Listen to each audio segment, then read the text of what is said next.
L'aéronautique encore, les plus gros constructeurs européens sont réunis sur la base aérienne 106 de Mérignac depuis hier pour parler avenir de la filière.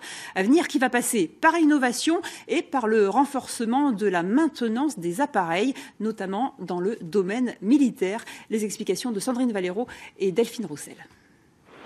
C'est grâce à ces lunettes équipées d'une caméra que la réparation à distance de cet hélicoptère va être possible.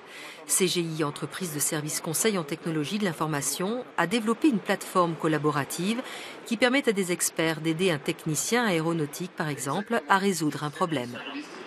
Le technicien va de ce fait pouvoir expliquer beaucoup plus facilement la problématique rencontrée. Les experts, sans avoir besoin de se déplacer, vont pouvoir rapidement diagnostiquer la problématique et apporter une solution. Une solution qui a intéressé l'armée. Cette plateforme a été imaginée et conçue avec l'aide d'une start-up bordelaise éditrice de logiciels.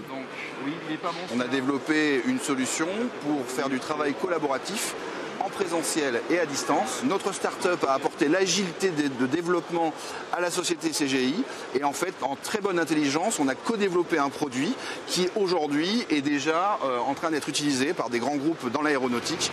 Si le MCO, le maintien en conditions opérationnelles, est affaire de technologie de pointe, c'est aussi la possibilité de déployer sur n'importe quel terrain d'opération toute une base logistique.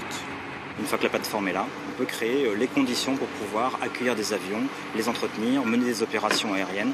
Et donc c'est pour l'armée de l'air et pour les armées en général, la capacité pour pouvoir se projeter rapidement et rapidement pouvoir mener une activité complète.